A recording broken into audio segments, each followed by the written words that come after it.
بسم اللہ الرحمن الرحیم۔ شروع کرتا ہوں اللہ کے پاک نام سے جو بہت بڑا مہربان نہایت رحم والا ہے۔ دوستو، بہنوں، بھائیوں، بزرگوں، السلام علیکم۔ ہم آپ کو ہمارے اس 14 نمبر بیان میں خوش آمدید کہتے ہیں۔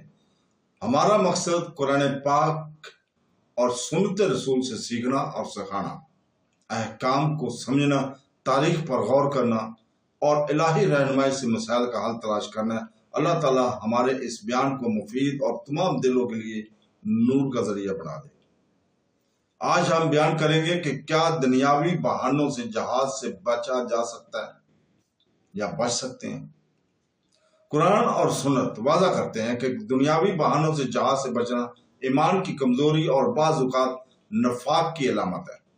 اسلام میں جہاز صرف میدان جنگ تک محدود نہیں ہے، بلکہ اس میں مال، کوشش، علم اور نفس کے ساتھ جہاد کرنا بھی شامل ہے۔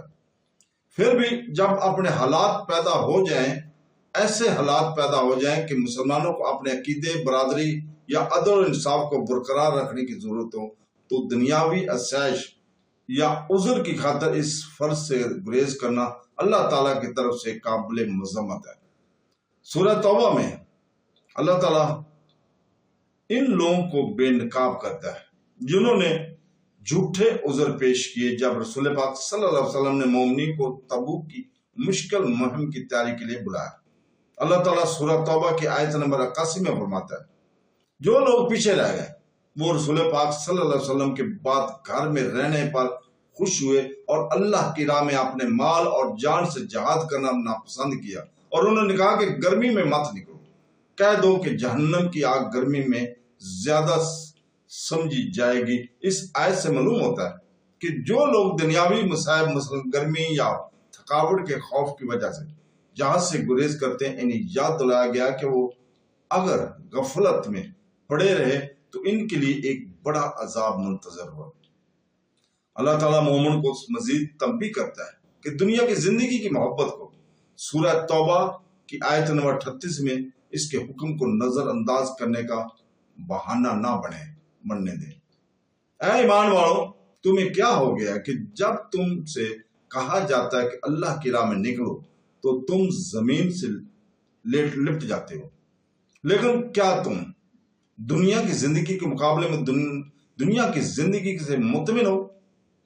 آخرت سوائے تھوڑے کے، یہاں قرآن پاک ان لوگوں کو جو دنیاوی لذتوں سے لگاؤ کی وجہ سے ہچکچاتے ہیں، ان کی زمین سے چمٹے ہوئے سستی اور کمزوری کی تصور قرار دیتا ہے۔ آیت انہیں یاد دلاتی ہے کہ آخرت کی ابدی اجر کے مقابلے میں دنیا کی زندگی عارضی اور معمولی ہے۔ دولت، راحت یا مشکل کے خوف کی خاطر جہاز سے گریز کرنا ایک خطرناک غلطی ہے جو کسی کی روحانی حیثیت کو خطرے میں ڈال دیتی ہے۔ نبی کریم صلی اللہ علیہ وسلم نے بغیر جواز کی جہاد کو ترک کرنے کے لیے خلاف سخت تنبیہ کی ہے۔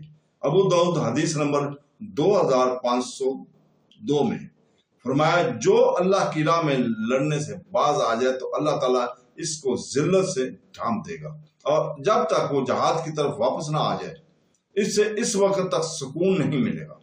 یہ حدیث ثابت کرتی ہے کہ جہاد کو نظر انداز کرنا دنیا اور آخرت دونوں میں رسوائی کا باعث ہے۔ اسی طرح ایک اور حدیث صحیح مسلم حدیث نمبر 1910 میں ہے کہ جو شخص بغیر لڑے اور نہ لڑنے کا سوچے مرے تو وہ نفاق کی ایک شاخ پر مرا۔ اس سے معلوم ہوتا ہے کہ اللہ تعالیٰ کی راہ میں جہاد کرنے کی نیت اور آمادگی کا سہارا لینا بھی ضروری ہے، اور اسے مکمل طور پر چھوڑ دینا نفاق کی علامت ہے۔ تاہم قرآن پاک ان لوگوں کے لیے بھی مستثنیٰ ہے جن کے پاس جائز وجوہات ہیں، جیسے کہ بیماری، معذوری یا وسائل کی کمی۔ اللہ تعالیٰ سورہ توبہ کی آیت نمبر 91 میں فرماتا ہے، نہ کمزوروں پر، نہ بیماروں پر، اور نہ ان پر جو خرچ کرنے کے لیے کچھ نہیں پاتے، جب تک کہ وہ اللہ اور اس کے رسول کے لیے مخلص ہوں۔ نیکی کرنے والوں پر کوئی الزام نہیں ہے، اور اللہ بخشنے والا مہربان ہے۔ یہ آیت واضح کرتی ہے کہ عذر صرف اسی صورت میں درست ہے جب وہ حقیقی ہوں اور اخلاص کے ساتھ ہوں۔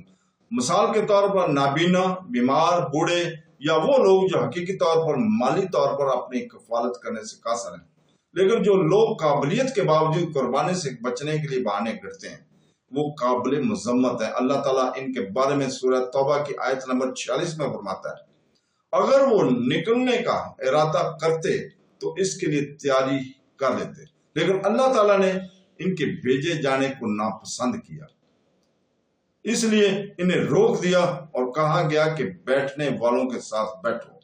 اس سے ان لوگوں کی مخالفت کا پردہ فاش ہو جاتا ہے جو بہانے تو دکھاتے تھے لیکن در حقیقت اللہ تعالیٰ کے لیے قربانی دینے کو تیار نہیں تھے۔ گرمی، دولت، راحت یا سستی جیسے دنیاوی بہانوں کی وجہ سے جہاز سے گریز کرنا کبیرہ گناہ اور نفاق کی علامت ہے، جیسا کہ سورہ توبہ کی آیت نمبر 38 اور 81 میں روشنی ڈالی گئی ہے۔ رسول پاک صلی اللہ علیہ وسلم نے تنبیہ کی ہے کہ جہاد کو نظر انداز کرنا ذلت اور منافقت کا باعث بنتا ہے۔ تاہم بیماروں، معذوروں اور وسائل کی کمی جیسے جائز عذر کو اللہ تعالیٰ نے تسلیم کیا، اور ایسے افراد اگر مخلص ہوں تو ان پر کوئی الزام نہیں لگایا جاتا۔ سورہ توبہ آیت نمبر 91۔ لہذا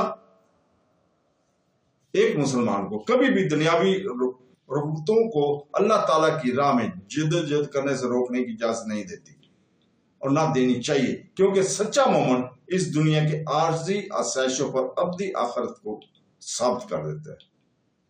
تو دوستو، آج کے ہمارا یہ بیان یہیں پہ اختتام پذیر کرتے ہیں اور عاجزانہ طور پر آخر پر ہم دعا کرتے ہیں کہ ہمیں اللہ تعالیٰ قرآن پاک اور حدیث نبوی پر عمل کرنے کی توفیق عطا فرمائے، اور اللہ تعالیٰ ہمارے دلوں کو پاک کر دے، ہمارے اعمال کو قبول فرما، ہمارے گناہوں کو معاف فرما اور ہمیں اپنے شکر گزار بندوں میں شامل فرما، ہمارے وقت، ہمارے اہل و عیال اور ہمارے ایمان میں برکت عطا فرما، اور ہمیں قیامت کے دن اپنے رحمت کے سائے میں جمع فرما۔